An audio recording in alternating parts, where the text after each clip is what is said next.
Cerita berlanjut di mana Doyul berkata kepada teman-temannya bahwa Wang Guak orangnya tidak bisa ditebak dan yakin kalau Wang Guak ini pasti datang ke SMA Summon.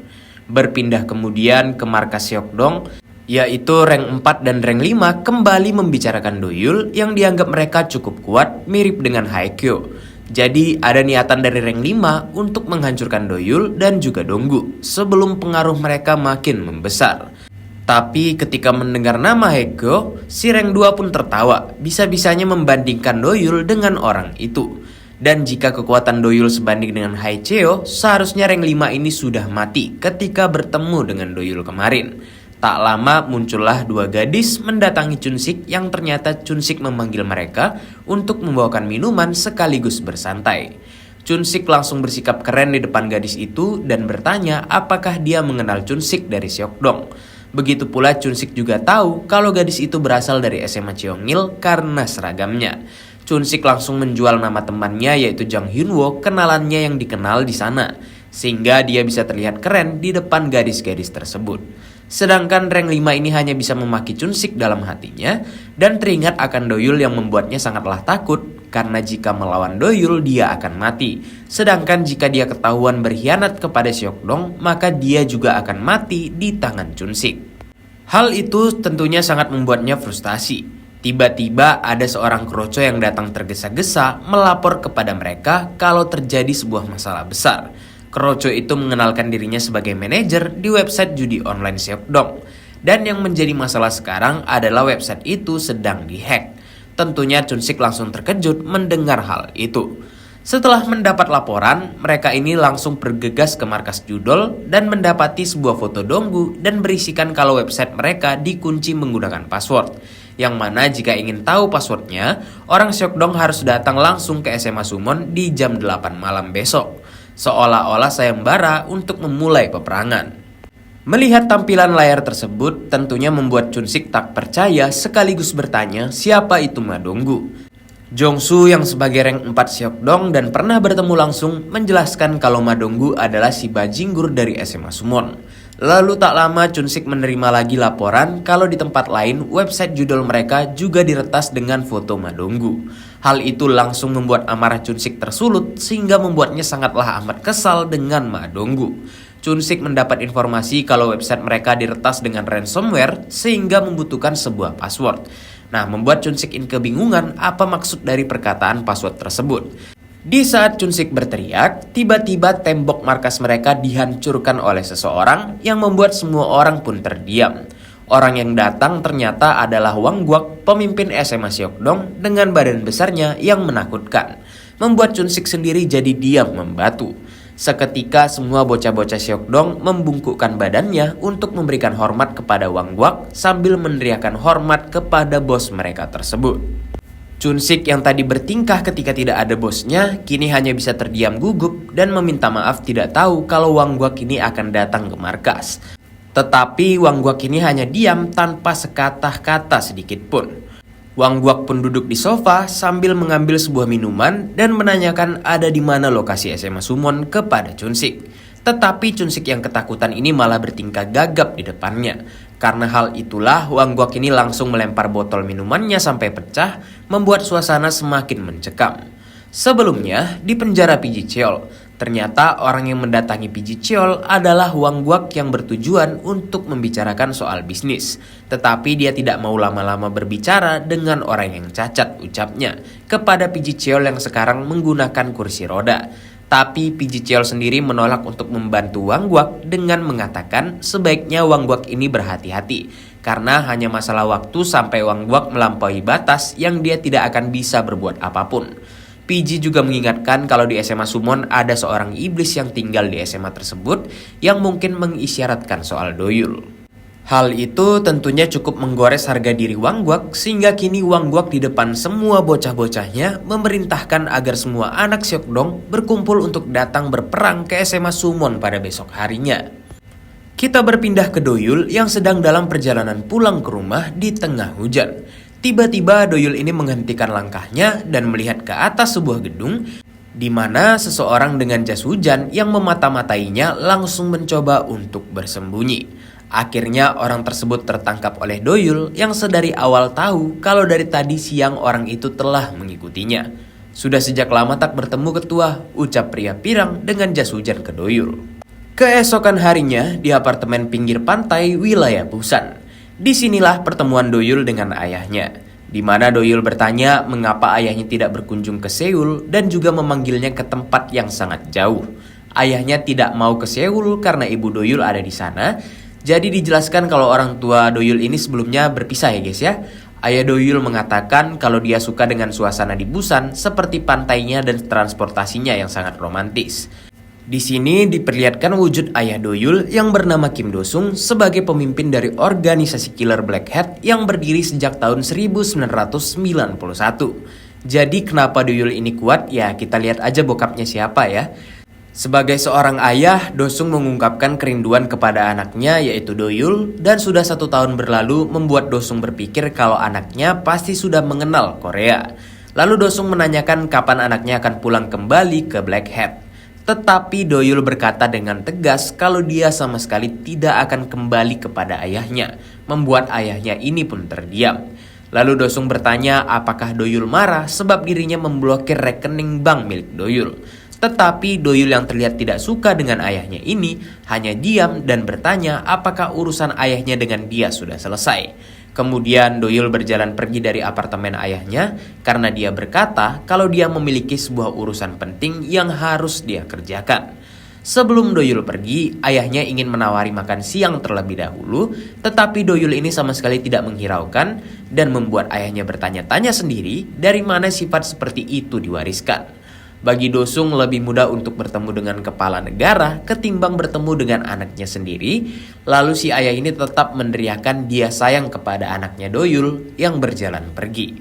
Setelah Doyul ini berjalan pergi, Do-sung langsung memanggil pria berambut pirang yang bernama Goyun.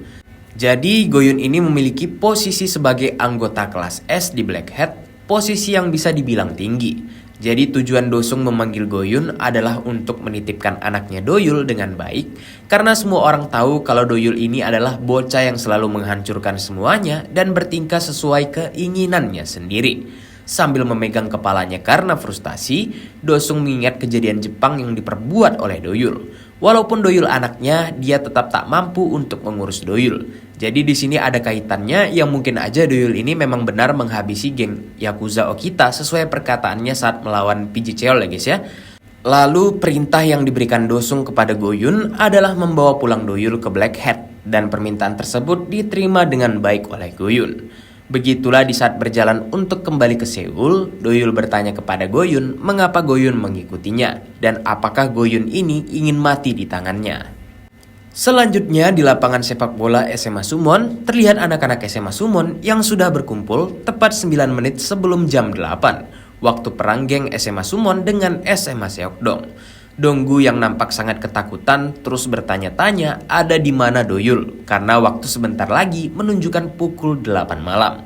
Padahal waktu itu Doyul sendiri yang berpesan kepada semuanya untuk berkumpul tepat waktu sebelum jam 8 malam.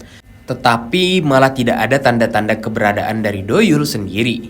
Berulang kali Donggu mencoba untuk menghubungi Doyul lewat SMS, tapi Doyul ini malah terlihat santai mengatakan kalau dia akan tiba.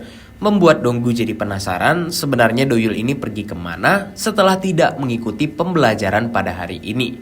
Anak-anak lain juga bertanya kepada Kang Wok mengapa mereka juga harus ikut dalam peperangan. Sedangkan Kang Wok berkata kalau dia juga tersiksa karena dia sekarang harus mengikuti apapun perintah yang dikatakan oleh Doyul. Di mana waktu itu Doyul meminta pertolongan kepada dirinya, membuat Kang Wok ini bertanya sebenarnya Doyul meminta tolong atau memberikan perintah yang tidak bisa ditolak olehnya.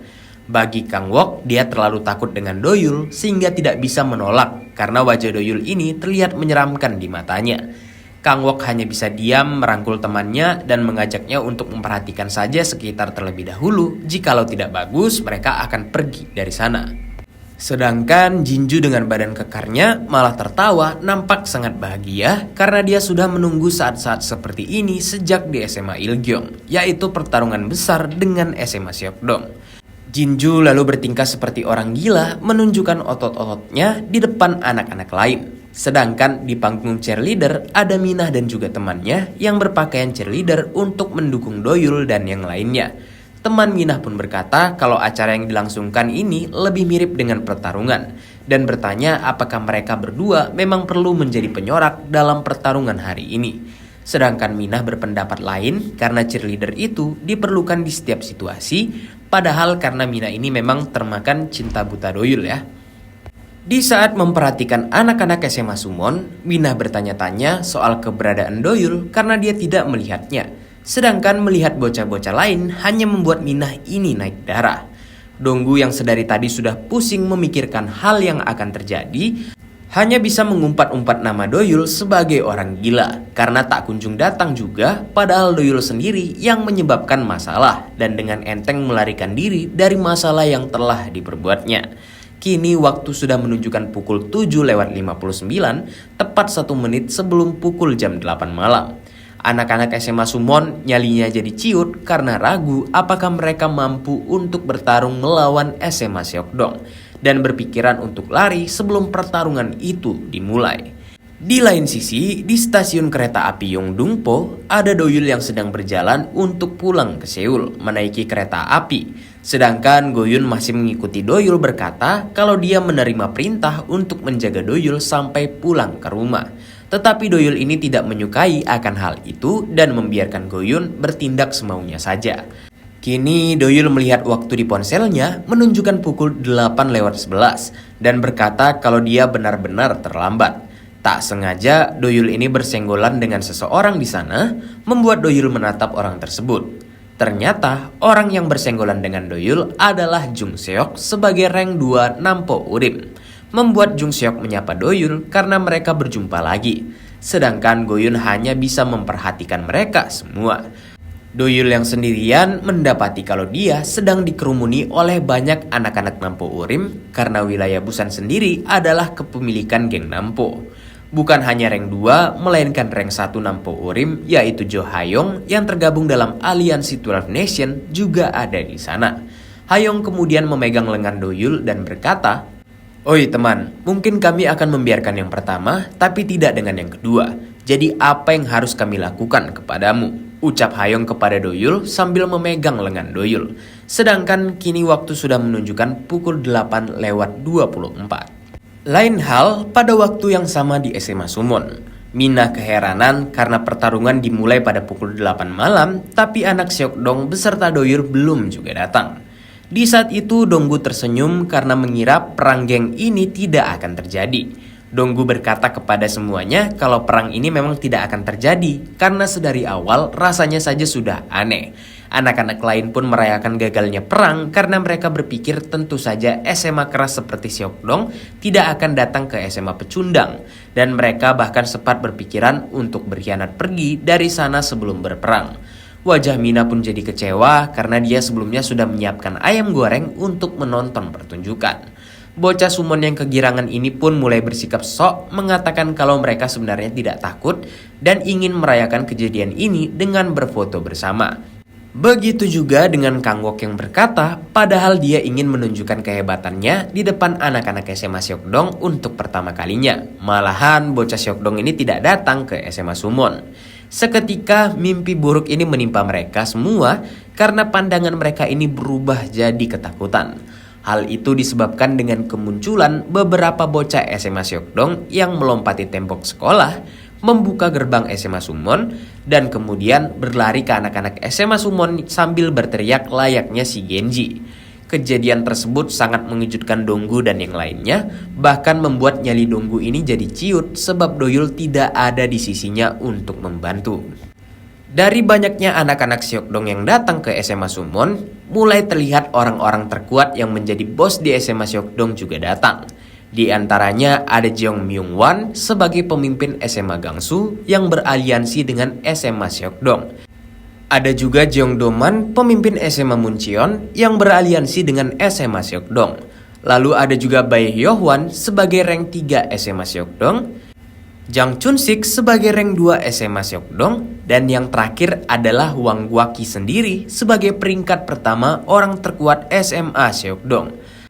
"Ada di mana iblis SMA Sumon?" Tanyanya sambil berteriak Wang Guok kepada anak-anak SMA Sumon yang sudahlah ketakutan.